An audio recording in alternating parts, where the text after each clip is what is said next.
Hi, I'm at Edinburgh's Ocean Terminal Shopping Centre, home to the UK's first MP3 dedicated store. I'm speaking with the two entrepreneurs who took advanced MP3 players from humble beginnings to a blossoming business venture. After greeting the pair, I asked initial founder Josh Walensky how he discovered a gap in the market he could exploit. It all began when I was looking to purchase an MP3 player myself. I looked all around the UK and everything seemed really expensive. So I decided to buy one direct from a manufacturer in Hong Kong. It took a couple of months to arrive, but when it did, it was absolutely superb, and I couldn't find anything else like it on the UK market. So I then started importing some of those in small quantities and just built it up from there, importing 1, then 5, then 10, and just selling it on a small website I constructed. I actually had very little startup costs. I started initially by selling a lot of old kind of junk and products, as well as a couple of kind of old cassette players and stuff like that I had on eBay.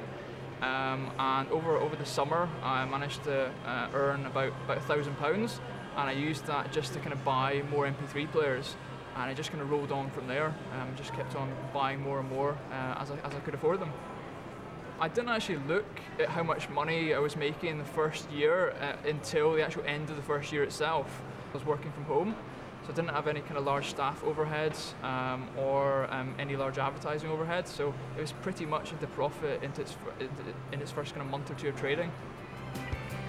But Josh found the workload too much to bear on his own and drafted in his cousin Andy to help him share the load. I worked in Montreal for 5 years.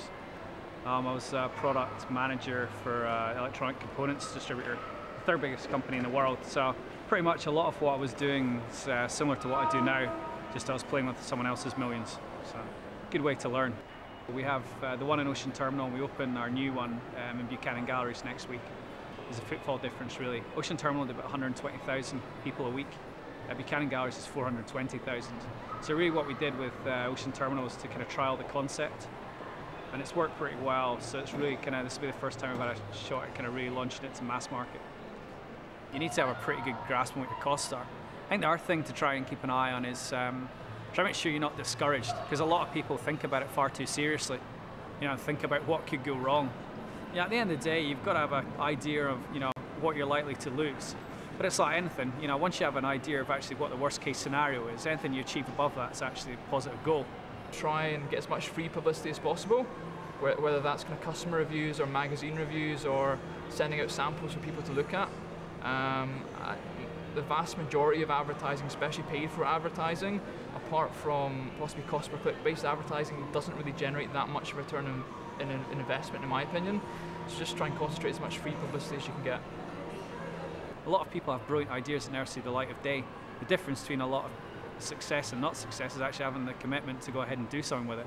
If it fails, it fails. And even the best entrepreneurs, you know, are really kind of thinking in a business case. Any business they invest in, they're probably going to be 3 out of 10 will succeed. The other 7 will die, but the 3 that succeed will go massive. As you can see, these guys know exactly what they're talking about and hopefully have provided young entrepreneurs with some excellent marketing tips. From me in Ocean Terminal, Edinburgh, back to the studio.